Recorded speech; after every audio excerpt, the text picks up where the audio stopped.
was a California August in '82 when my mother gave birth to the Spam Tech crew. 13 years later had me looking at Linux. Programming made me stronger like Papa the Spinach. Now, people know that a DG carry weapons, but if that weapon is a nest, you step in. We finish Contra with only one life. Finish Metal Gear 2 using only a knife. Right.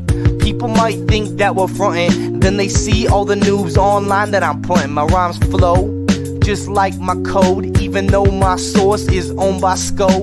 What about my Indian? I keep it low. See me on Gunbound, call me pro. I'm a certified legend, but I'm still your bro. This is a PSA, boy, the more you know. No. I'm a legend everywhere that I go. Every distro, every Craigslist hoe pumping they fist, yo. Can't get enough of Whitey Crackers jams, and they can't get enough of Whitey Crackers spam. I'm a legend everywhere that I go. Every distro, every Craigslist hoe pumping they fist, yo. Can't get enough of Whitey Crackers jams, and they can't get enough of Whitey Crackers spam. I said my heart's wide open, goatsy, and my windows min like Ho Chi.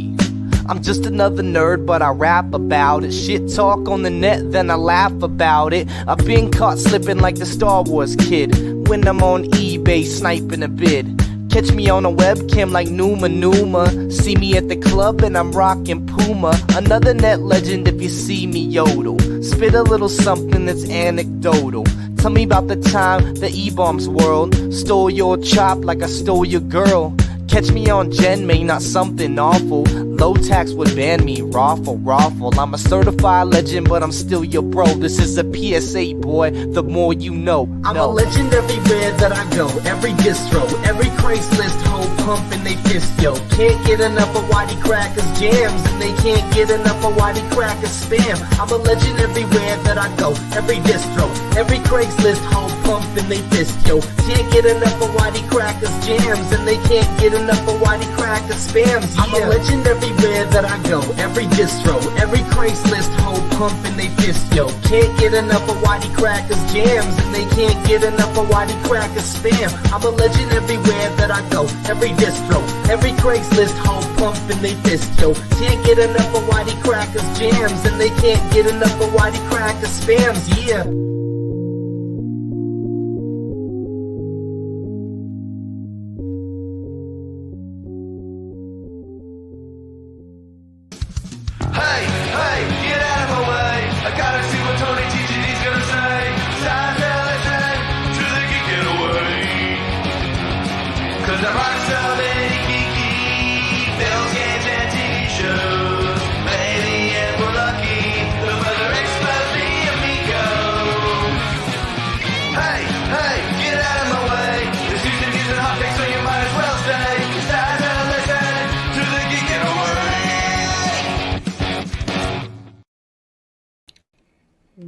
What's up, meatbags? It's the often imitated, never duplicated Tony TGD.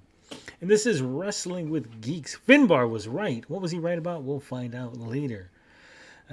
Apologies for starting the show so late and then making it even later. I was recording a video. I thought it was going to be a quick video. I always think it's going to be a quick video, right? It's going to be a quick video, and it turns out to a 36-minute tirade against the Rippaverse. So apologies to people who waited. Apologies to people who missed it live and have to watch it on the replay. But it is what it is. Also, let me say that there's going to be no visuals this week. Again, I had some technical issues. I was dealing with some things at home. I was dealing with some things at work. So I was unable to get the visuals this week. So we're just going to talk. It's just going to be me boring you guys with my lovely, lovely voice. Finbar's in the chat. I invited some people. If they pop in, they pop in. If not, oh well. We got Sweet and Tender Hooligan here. He's letting us know that he's gay. And we still love him. We still love you, Sweet. Finbarr says, go back to the 44-20-minute mark of the May 3rd edition of Wrestling with Geeks. That will explain to people why I was right. Should we go back to that? We might as well. We might as well go ahead and do that live right now. Since we really don't have any other visuals. Let's see. Let's go to my channel. Let's go to the videos. Oh, it's actually live streams, right? Live streams. It's probably, would you say the May 3rd edition?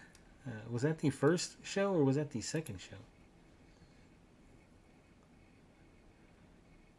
Yeah, we actually did a lot of these. I didn't think we did that many. Apparently we did. I think this is the May 3rd. Let me see.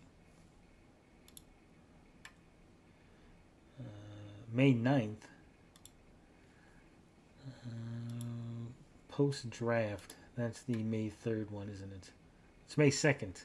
It's May 2nd, Finbarr. May 3rd for you, because you are over there in the UK, but it's the May 2nd show for the normal people here in America.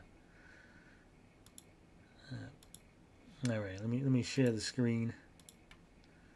This is the first episode. He says go to the 44-minute mark. What is it? 44 minutes and whatever. Not whatever. You damn UK people throwing me off. That's why I was confused. 44:20. All right, let's see. Let's see what Finbarr has to say. At 44:20. To the women's division again. You're gonna have to fill me in because I can't remember. Is it Bianca Belair, Raw Women's Champion to SmackDown? Yes. Is that right? And then she was drafted to SmackDown. And then the Australian SmackDown Champion to Raw, right? Yes. You said they handed each other's belts over to each other last time, right? No, they didn't do that, but it could happen. I mean, it happened in 2021. There was a draft in 2021 with Becky Lynch was the SmackDown Women's Champion at the time, and Charlotte Flair was the Raw Women's Champion, and they got drafted to the opposite brands. And they just Becky got drafted to Raw, Charlotte Flair got drafted to SmackDown, but they did not lose their titles at the pay-per-view. What they did, so they just swapped titles, essentially. On the SmackDown show, basically exchanged the titles. Yeah, that's shit, right? Because that, to me, devalues the title if you do stuff like that. It does. You know when you were saying, so that new world title, the one that got the big fucking WWE logo in the middle of, that's exclusive to Raw, and the one that Roman's got is going to get unified and here it comes, Finbarr, drop it on us. Become one belt, right? Yeah. So going back to the last time I saw that happening, it was around about 2002, and it was the world title and the WWE title, and they were both they were both on different title, brands. Yeah. So what I would do with the women's one, I would take that, because those ones they've got are just fucking red and blue variants of each other. Get rid of the brand. Yeah, get rid of them and have. So who is it that's gone to Raw? Is it the Australian? Rhea Ripley. Well, she really was on Raw, but she goes to Raw with that SmackDown belt. Get rid of that belt and give her the Women's World Championship, and it'll look like the Women's World Championship, and that is what they did. In fact, they made it modeled after the Men's World Championship that they just gave to Seth Rollins. You know the way that in NXT they've got an NXT title and then a women's title that looks like the NXT title, but it's like silver and it's got more jewels in it or something like that, doesn't it? Yeah. Just do that with a world title. Give it to her, and then have whichever belt replaces the two belts that Roman's got. Have a women's version of that and call it the Women's WWE Championship. Man, it's like Finbarr could see the future. He saw the future. He knew exactly what was going to happen. So it's a unified look on each brand. Yeah, because he's doing so. Because this is Triple H's thing, isn't it? NXT. So that was his idea anyway. It's this baby, yes. He made it. So he'll probably do. So there you go. Finbarr called it exactly like it happened.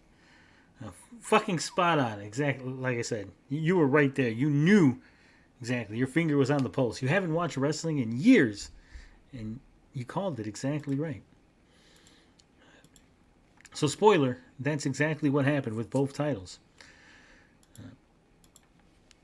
All right, so I didn't watch AEW this week, so we're not going to be talking about AEW. We're just going to talk a little bit about SmackDown. We're going to talk a little bit about Raw. I'm going to give my thoughts on the superstars showing up on NXT. I didn't watch NXT, but I did see some clips, and I heard some things about people showing up to NXT. Even down to the exact names of the belts and everything. Yeah, you're fucking 100%. You should have played the lottery. All right. So SmackDown. Oh, man. I think I liked Raw a little bit better this week than SmackDown. But we'll get into it. All right, so this is the June 9th broadcast of SmackDown. It was advertised with the Usos reacting to Roman Reigns. We got women's Money in the Bank qualifying match of Mia Yim versus Bayley. We had a Shotzi versus Io Sky. Then we had Butch versus Baron Corbin. And Santos Escobar versus Mustafa Ali. Those were the announced matches going into the show. Show opens up. We have the wise man, Paul Heyman. He's in the ring with Solo Sikoa. They're getting ready to do their thing. And the Usos show up, right? In this segment, we find out that the tribal chief, Roman Reigns, he's been grooming Jey Uso. Not grooming in the bad way, but grooming like he's trying to turn Jey Uso into the next tribal chief. He says, Heyman tells him, hey, when Roman Reigns retires, when he's done, you are the hand-picked successor. And Jimmy Uso knew it. Jimmy knew that Roman Reigns picked you, Jey, and that's why Jimmy is trying to drive a wedge between us. That's why Jimmy kicked Roman Reigns, because of all that resentment, because of all that anger for being looked over, for being passed over. And he gives him a match. He says, I got you a match with Austin Theory for the U.S. title. How do you like that? How do you like that? And so the question remains, will Jey Uso stay with the Bloodline, or will he join his brother Jimmy? We don't know. It's a cliffhanger. We're left. We don't know. It was a decent segment. We got Heyman doing his tricks. We got Heyman, playing those mind games. The whole idea that Roman Reigns is picked a hand-picked successor, makes sense. Kind of weird though. Solo Sikoa just kind of sits there and is like, yeah, I guess no one gives a shit about me. I'm not destined to be anything other than the muscle. Decent opening segment. Here. Then we get the first match of the night. We get the men's Money in the Bank qualifier. We get Santos Escobar versus Mustafa Ali. Now, Mustafa Ali, at the last pay-per-view, he was challenging for Gunther's Intercontinental title, the IC title. Now he's trying to qualify for Money in the Bank, and he doesn't make it. He doesn't quite get it. Escobar picks up the win. It was a fun match. It was lively. Both these guys quick on their feet. But the LWO has the momentum. I could very much see Santos winning Money in the Bank. They're pretty big on the LWO right now. It's funny though because Triple H originally didn't want Santos Escobar to bring back the LWO. He wanted to bring it back, but he's like, no. We want you to find your own identity. So he found his own identity, created his own group, and then they're like, hey, we're going to turn you into the LWO anyway. Like I said, good match. Mustafa Ali, we know why that they set him to challenge Gunther. I don't feel like he deserved it.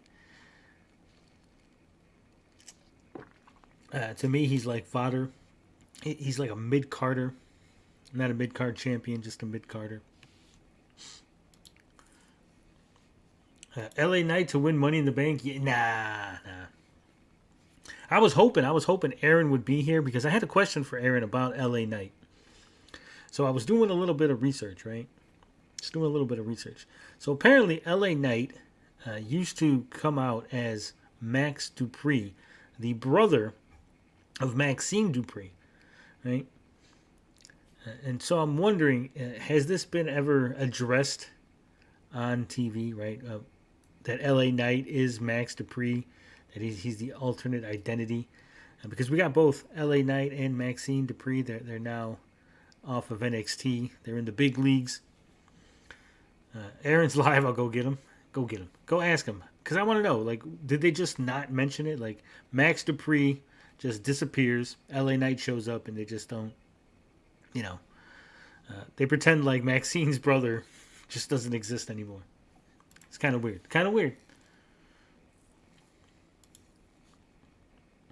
We get the backstage segment. We get Sami Zayn trying to talk some sense into Jey Uso.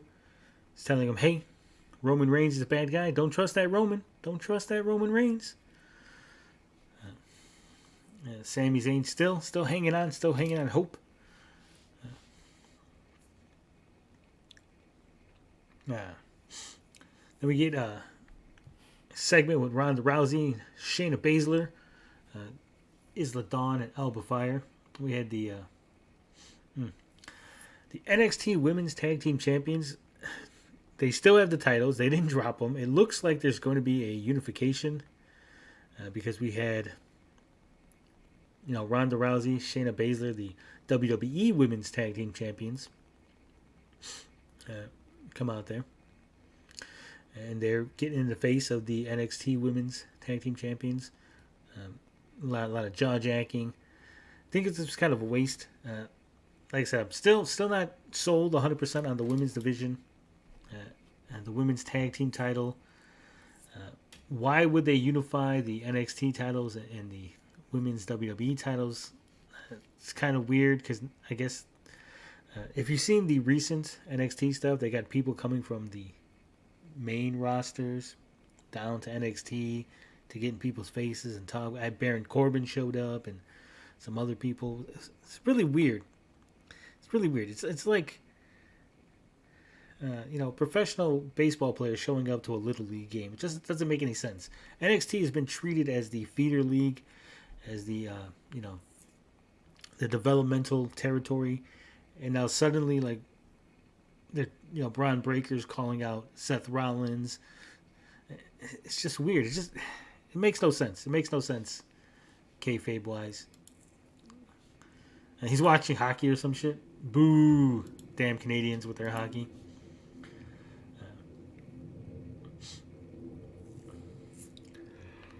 All right, so then we had women's Money in the Bank qualifier, Michin Mia Yim versus Bayley. I didn't like it. It was kind of a meh match. Again, I'm not sold on a lot of these women wrestlers. Some of the moves just look bad. Bayley wins. I know a lot of people are big on Bayley. They like her. It was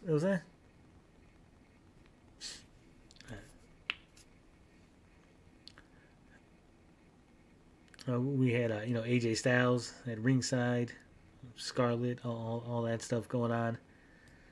It was too much outside stuff. We had Scarlett blowing powder in the Styles' eyes again. Why is all this shit going on? Then of course we had the big unveiling of what Finbarr called the WWE Women's Championship. Asuka came to the ring. She gave up her old title to get the newly unveiled WWE Women's Championship. But then Charlotte Flair shows up. Oh my God. Charlotte Flair's back. And again, I'm not big on Charlotte Flair. I'm not a huge Charlotte Flair fan. I guess some people were excited about this. I guess Bianca Belair's being pushed aside. Charlotte Flair's coming back.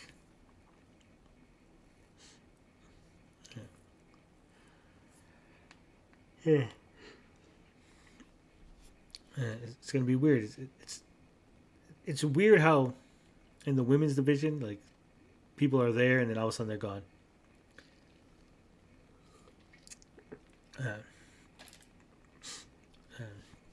So who knows? But there was, Bianca Belair. It was promised a rematch. But if they're bringing in Charlotte, it kind of seems like it's a foregone conclusion that Bianca Belair is not recapturing the title. I call that women's tag unification too. You did. Said it'll be along when he's done. It's almost over. All right. But like I said, it's weird. Like, I hate when they do this, when they have the world champion, right? And then, like, someone comes out and, like, they get in their face, like, oh, so now this guy's going to challenge for the title. But then you still have the last competitor, right? The last champion. So then it's like, oh, well, obviously, if Asuka and Charlotte are getting into it, Bianca Belair is not going to win, right? It's almost a foregone conclusion that Bianca Belair does not recapture the title. Because it didn't make no sense that Charlotte was in Asuka's face, right? It's just bad booking, bad booking. Focus on one thing at a time. Right?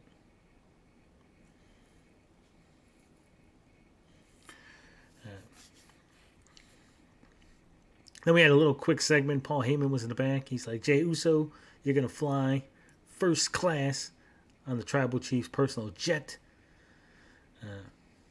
You're going to go out there. You're going to fly out to Money in the Bank. But Jey Uso turned the tables on the wise man Paul Heyman. He said, hey, if I'm in the bloodline, you're out.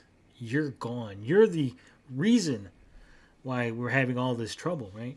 So if I'm in, you're out. Turning the tables on Heyman. Butch versus Baron Corbin was our next match on SmackDown. Baron Corbin, like I said, he recently showed up on NXT, beating up people over there. After that embarrassment that he faced with Corbin, who the hell is it? He got beat real quick the other week. Was it like 2 weeks ago? I forget who the hell. Cameron Grimes, right? Cameron Grimes just like came out and beat the fucking, hit him with his move. Boom. It was like 7-second match. Of course, we had Butch has been getting into it with the, what the hell are those? The two little model dudes. The hell are they called? Fuck. Can't think of their name. If Aaron was here, Aaron would tell. But Butch wins, surprisingly. Which is weird because, like I said, you had the Brawling Brutes getting into it with those model dudes or whatever, right? So you would think, at the very least, Butch wouldn't go further, or they would have gotten involved, attacked Butch, cost them the win to further that tag team feud. But it's like, we're not going it. Is she supposed to get an automatic rematch? Do they still do that? They do that when they want to. But I guess Adam Pearce promised Bianca Belair that she would get a rematch. Because of the shenanigans that went down. Right? Because remember, Asuka spit the mist into her hand and then rubbed down on her eye. So they're like, oh, you got cheated, so we're going to go ahead and promise you a rematch.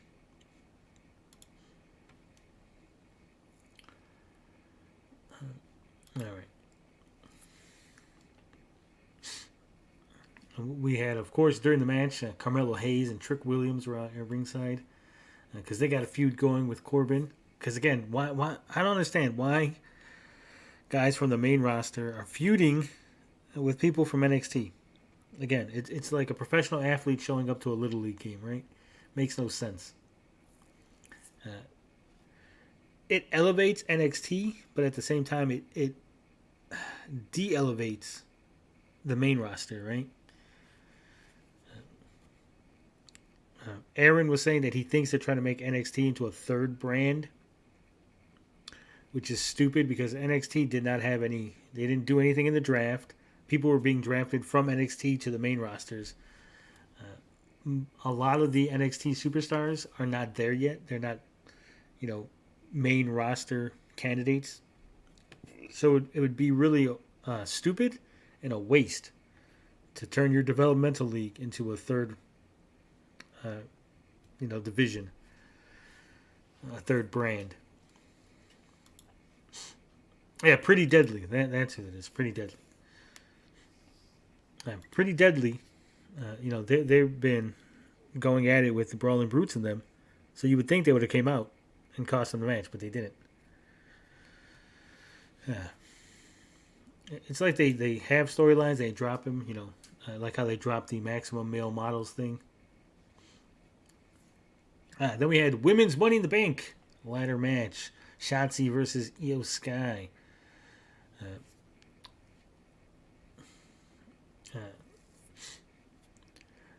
So, we got Bailey. She wants Io Sky to win because she thinks she's going to have an easier time. If Io Sky wins, then, she could just have her move out the way. And of course, that's what happened. We had Io Sky defeating Shotzi with a little bit of help from Bailey. So now they're headed to a collision. Right?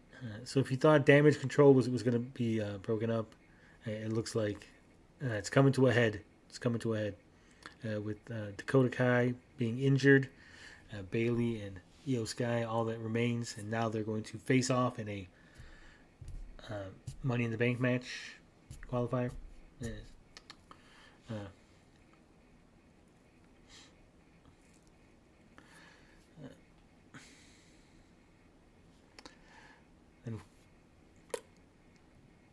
then next up was the United States Championship match. Jey Uso versus Austin Theory. Like I said, I'm big on Theory. I like Theory on the mic. I think he's really good. He's good in the ring.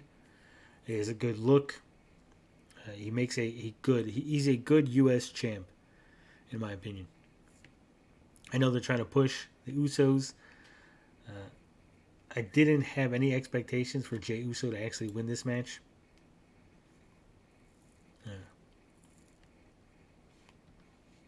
Finbarr says that they did the whole NXT as a third brand before, I'm sure. There was a Survivor Series full of triple threat matches a few years ago, I think. And I think NXT won most of the matches. Oh, that would be so ridiculous. Why would you do that? I hope you're misremembering. I hope you're misremembering because, again, that just, it kills your main roster. I know I'm always thinking of things in terms of kayfabe and what makes sense, right? Most fans nowadays, they don't care. They just want to see good matches. They don't care what makes sense. They don't care that NXT is a developmental league. But for me, right, because I'm supposed to, I want to be drawn into it. I want to have my suspension, my disbelief suspended, right? I want to be able to be in the moment. And when they do stuff like that, it really takes me out, right?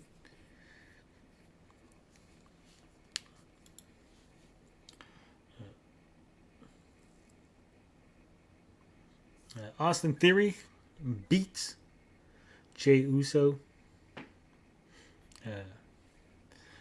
And like I said, I didn't have any expectations for Jey Uso to win. I was pretty sure Austin Theory was going to win. Jimmy Uso costing his brother the match.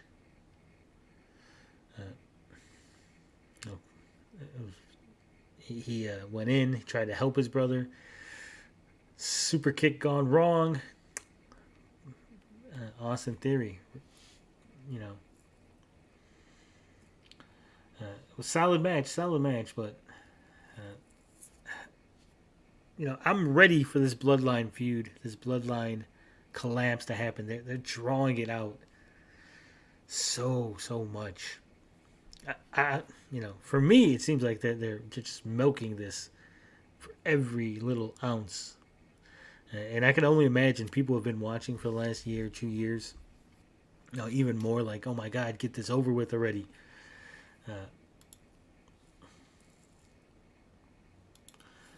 I saw a still of Shayna as NXT Women's Champ winning the main event against Raw and SmackDown's Women's Champ. Oof.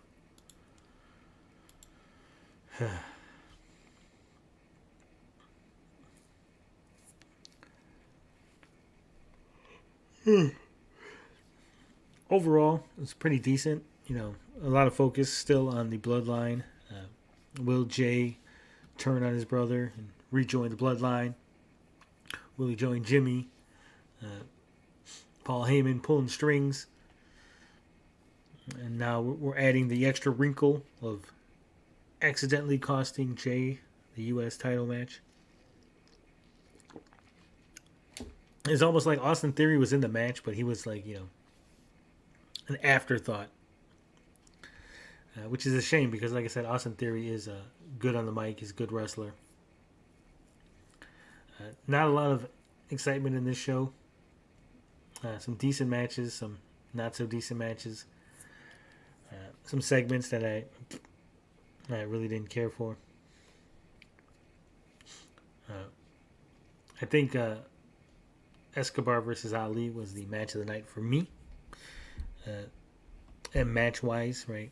Obviously, the Jey Uso Austin Theory match had more of a storyline purpose and had more emotion behind it. But this, the Escobar Ali, was the best technical match, in my opinion.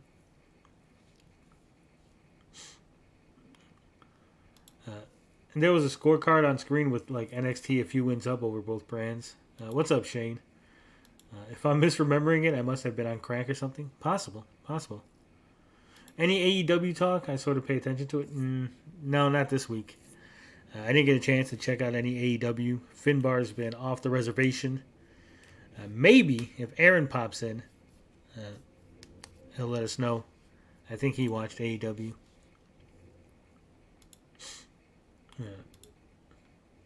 All right. On to Raw from last night.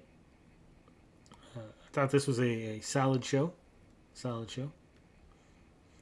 We opened up with Cody Rhodes.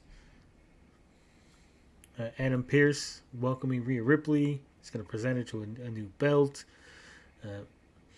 We had that whole thing. It's weird that on SmackDown they waited for the Asuka belt reveal to later in the show, but here we're getting rid of it right away.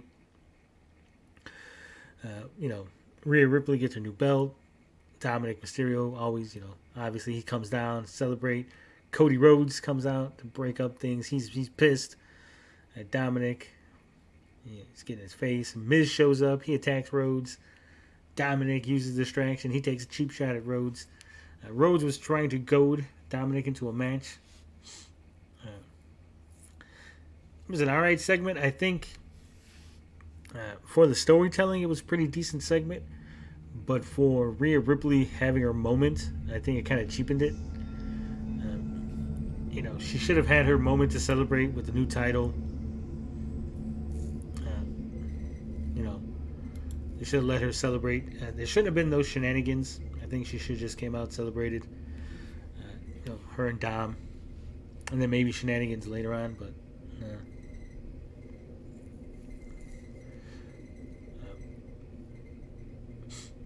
but like I said, Miz came up. He interrupted everything. We had Dom taking things. Then we just right into a Miz Rhodes match. Of course, no one thought that the Miz was going to win, right? Cody Rhodes is main event. Miz is mid card at best right now. Cody Cutter, Crossroads, all over. I like Crossroads. I think it's good. It's not quite exactly like the roll of the dice that they used to do in WCW. What was it? Reno used to do roll of the dice. It's pretty close. But I always like that move.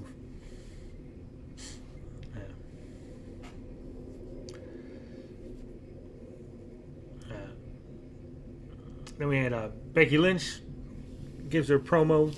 She wants that title back. She's gonna win Money in the Bank. That'll it'll put the champion on notice, because if Becky Lynch has that Money in the Bank briefcase, she's gonna cash it in and she's gonna win it. Zoe Stark showed up, got in her face. I'm not really big on Zoe Stark. I always find it weird when these women try to be tough, right? They're not convincing. They're not convincing to me, right? Shane says I like AEW better. It's so bad at times it makes it better. When's Forbidden Door? I'm kind of. I don't even know. I don't even know, to be honest, off the top of my head.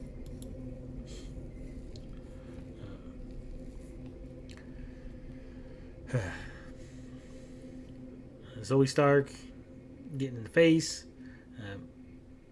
teasing the little Becky Lynch, Zoe Stark stuff, but of course Chelsea Green, Sonya Deville come down to the ring. We get that match going between Becky Lynch, Chelsea Green. No doubt Becky Lynch was going to win this one. Hits that disarm her submission. Chelsea Green's a tapping. Like I said, it's a predictable match. I don't think anybody thought Chelsea Green's winning that one.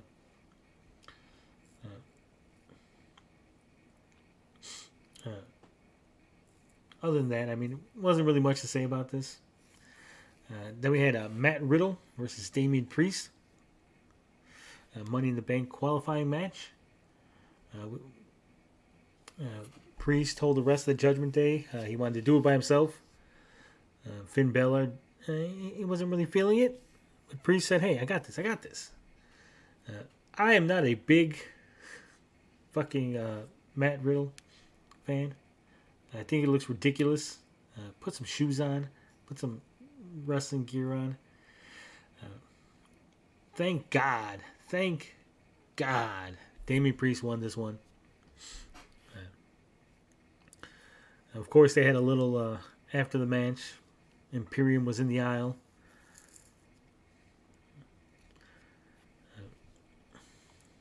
They came out, did the little 1-2. Either way, Damian Priest going, just qualifying.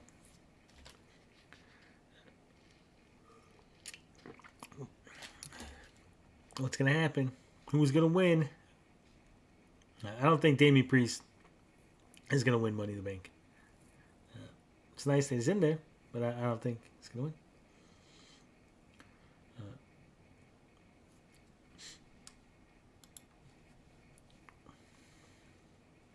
That Orange Cassidy guy is what does it for me comedy-wise. Oh, it's not comedy. It's disrespect. Orange Cassidy. It's punk. We had Bronson Reed and Ricochet going at it. I'm not big on this Bronson Reed. He's supposed to be this monster, this big, like Bam Bam Bigelow, almost Vader type. I think it looks ridiculous.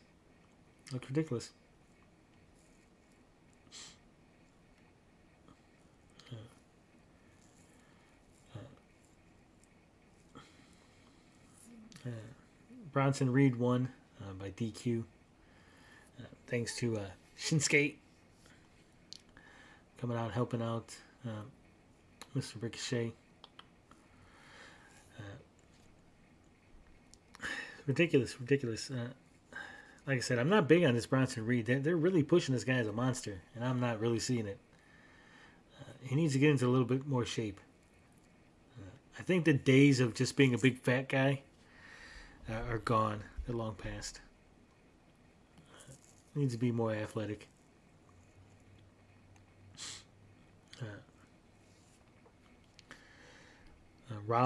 Seth Rollins and Finn Balor.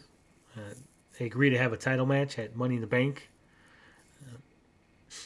So Finn says, Rollins had defeated him, took his title, stopped all of his momentum. He basically, Finn Balor is saying that Seth Rollins killed his career. He's been languishing because of that loss to Seth. He wants to get it back.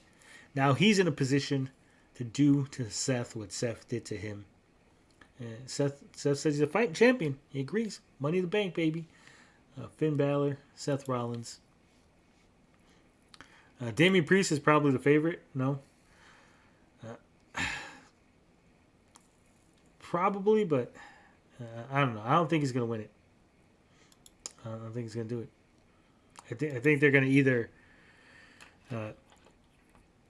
if Finn Balor was going to win against Seth, then I could see them having Damian Priest win, and then the whole, oh my God, is he going to cash in against Finn Balor?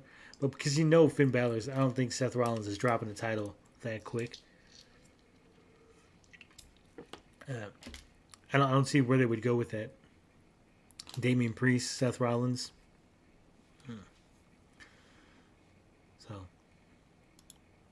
who would you say is the favorite then? In kayfabe, I mean, not your favorite, but who would be considered favorite storyline wise?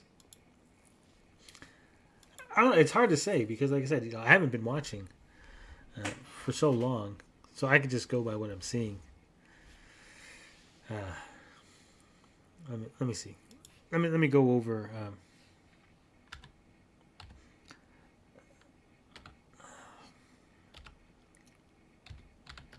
What the hell is this? Money in the Bank 2023.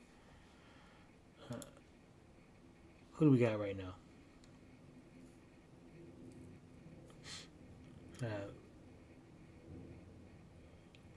We got LA Knight, right? LA Knight's probably gonna take it. I would say he's the favorite in kayfabe. It's definitely not Butch. He's not winning it. Ricochet and Shinsuke are probably they'll end up having something with Fatty. Bronson Reed will probably come out during that match. So I would say either in storyline, it's probably either LA Knight or Santos. Because if you're gonna go in kayfabe, right, it's always usually the baby face. So I would say Santos is probably in kayfabe. Now, they're all kind of chumps compared to Priest. Not really, because I mean Damian Priest lost to Bad Bunny, right?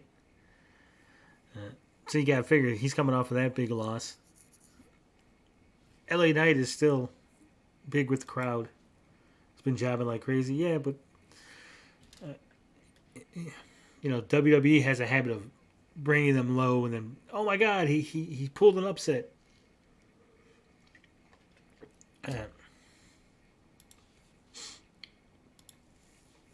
All right.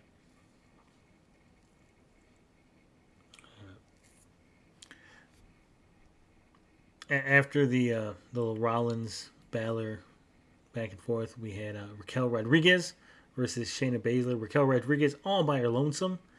No Shotzi, no Liv. She's taking on Shayna Baszler. Ronda Rousey's, of course, with Shayna. Shayna Baszler picking up the win with some assist from Rousey. It's kind of weird that they had, like I said, Raquel Rodriguez out there by herself. She had picked Shotzi to be her tag team partner. They lost that match, and I guess that's it. That's the end of that partnership. I think Raquel Rodriguez has got a good look, strong. But I guess, one half of the tag team champions. Right, this is one of those weird situations, right, where you want to keep your tag team champions looking strong. Why would they have Shayna Baszler even be in a singles match? Is beyond me. You have a big enough, deep enough roster. Unless they're building up for Liv Morgan to come back. But then you got the whole fucking thing with Isla Dawn and them for the NXT tag team titles.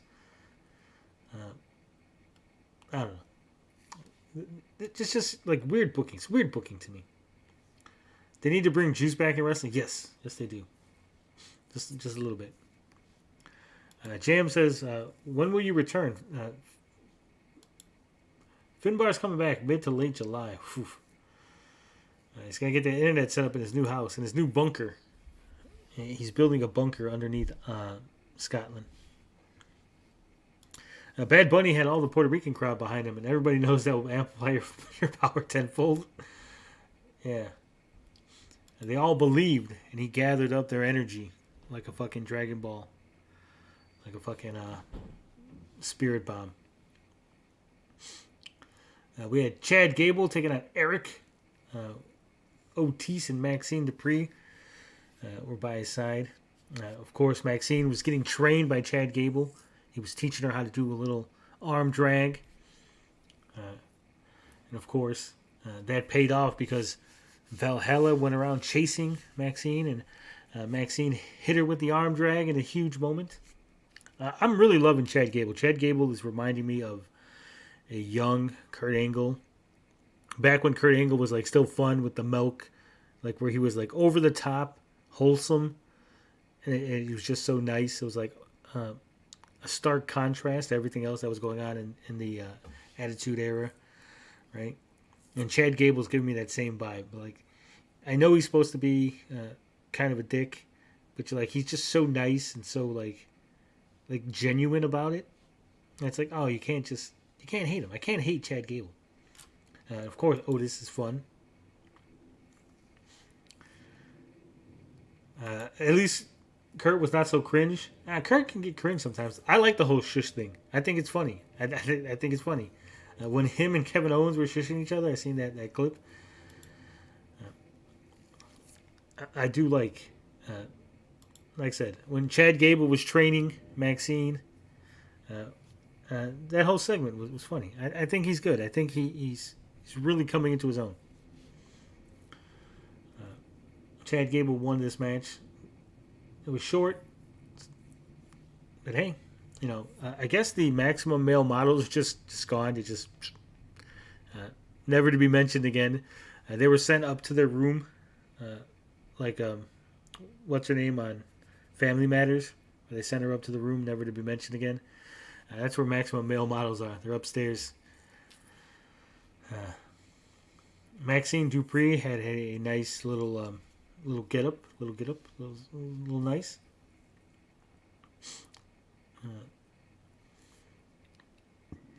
Excuse me. Then we had Owens and Zayn running into Imperium backstage.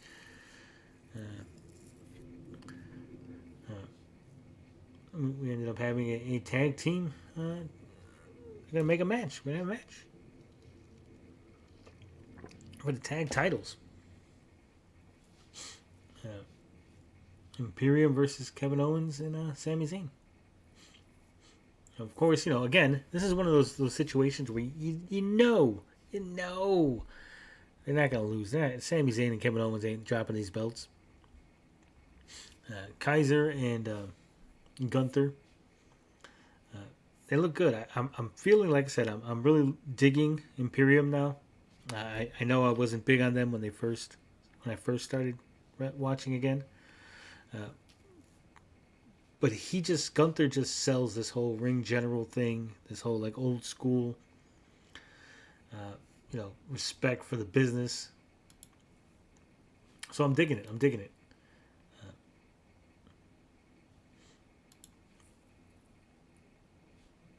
You did miss a fun match the other day. It was a 700 light tube death match. Yeah, those matches are ridiculous. I don't like those. I think those are stupid. I was talking to Aaron the other day, or was it earlier today? Yesterday. One of the, I don't even remember. But XPW did a spot. So I was on Twitter, and someone had retweeted Devin Storm, and he was talking about some spot. He's like, if you know, you know, right? He's like, if you know, you know. But I'm never working for this company. I didn't know. So I'm reading the comments, and it turns out that XPW did a spot where a dude took a syringe and he syringed some other dude's junk during a match. And I'm like, this is fucking ridiculous. Yeah, light tube matches are horrible. I don't need to see people really blood. No. I'm looking forward to the AEW video game. I love wrestling video games. It looks pretty decent. If it has a decent creator wrestler mode and the story mode is good, I'm always up for a new one, right? Even if I don't recognize most of the roster on AEW, as long as it plays good, I'll have fun. I'll enjoy.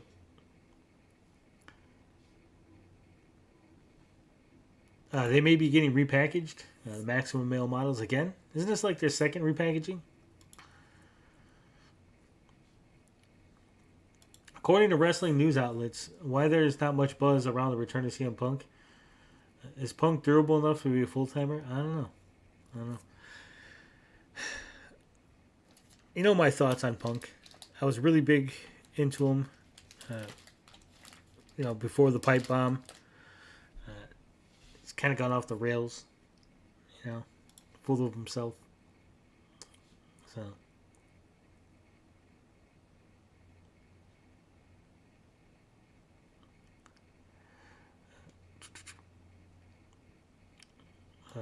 say the one guy must have got a bad cut on his ankle leg because he was yelling for some tape and towels. Jesus. It's terrible. It's terrible, Aston. The dude kept wrapping tape and then cut a promo. Jesus. The ref was freaking out. I'm with Finbarr. Those light tube matches and stuff, horrible. Horrible. But yeah. Matt Riddle came out. He got a big boot from Gunther.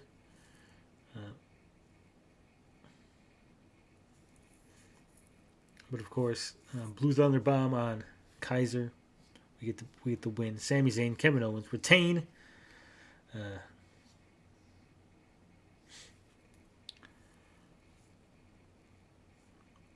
Gunther looking good, looking like a force to be reckoned with. It's weird that he would be in a tag match to lose, but he's still dominant as an IC champ. I think Raw was the much better show, had much better wrestling. Like I said, I'm huge on Chad Gable and Otis. Wasn't as many women's matches, which is probably why I liked Raw better. But all in all, I think wrestling was probably not too great this week overall, right? Yeah, that's what I was talking about, Aston. XPW is where they did the syringe spot. It's terrible. So like I said, wrestling this week, if I had to give it a grade overall, from what I watched, it's like a C. Passable. I didn't really hold my attention much. Like I said earlier, the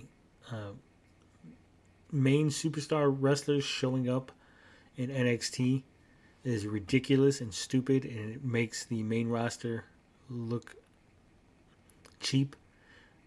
They're supposed to be the best in the world, the best. But you're out there farting around with little leaguers. Stupid. Unlike Aston, I'm not big on the hardcore matches. I like wrestling. AEW does not even look all that great for tomorrow night. Those old scaffolding matches were ridiculous. New Jack and Vic Grimes, they actually did a good scaffolding match. I know New Jack was trying to kill him. But if you ever watch like the old fucking WCW scaffolding matches, or like a WCCW or a UWF, they were just jokes. They would barely do any moves. They were the drizzling shits, as they say. But that's it. That's my roundup on wrestling for this week. Like I said, overall lackluster. Overall, not too excited. We're getting a little more bloodline movement. I don't know what else to say. AEW Collision is on June 17th. Anyone excited? Not really.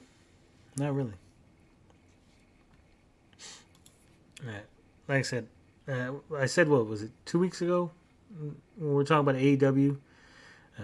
Them having another show, a third show, but it's going to be a main show, and it's going to now the secondary show is now a third show. It makes no sense. I don't think they need another show, to be honest. Finbar's excited. I'm not. I think they're too many shows for AEW. I was telling Aaron yesterday, I was like, the WWE already has too many wrestlers, and they need to cut some people loose. AEW has too many. We're in the era of bloated rosters. We got way too many people being hired.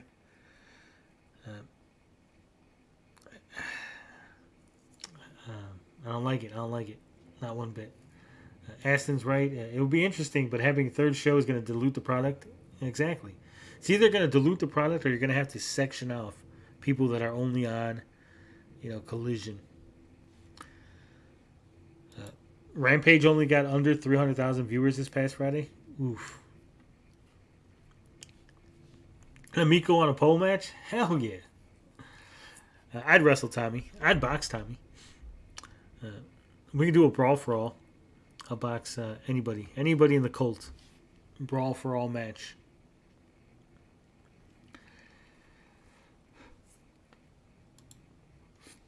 I think that's the goal for Collision, but could be wrong.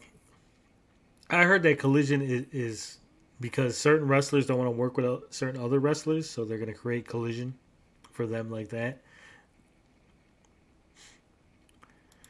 Don't get me wrong, I can't find the time to live my regular life. Never mind 15 hours of wrestling a week. But I'm excited to see Punk back. Yeah. A lot of times, if I wasn't reviewing stuff or wasn't talking about it, I'd probably just turn it on as background noise and not really pay attention. Yeah. In the era of not enough stars, well, they're not creating stars. That's the problem. Especially in WWE, this 50-50 booking and moving people, this sliding up and down the roster. It's ridiculous. Way too many people are in title contention one week, and then next week they're, curtain jerking. Stum. I don't like it. I like my old school wrestling. Bring back. We're going to start watching old school wrestling. Forget all this new school stuff. We're going to watch old Mid-South wrestling. Triple H stated years ago that no person will ever be bigger than the company. Well, that's why wrestling's going to suck. They're always going to stifle people. They're always going to hold people back.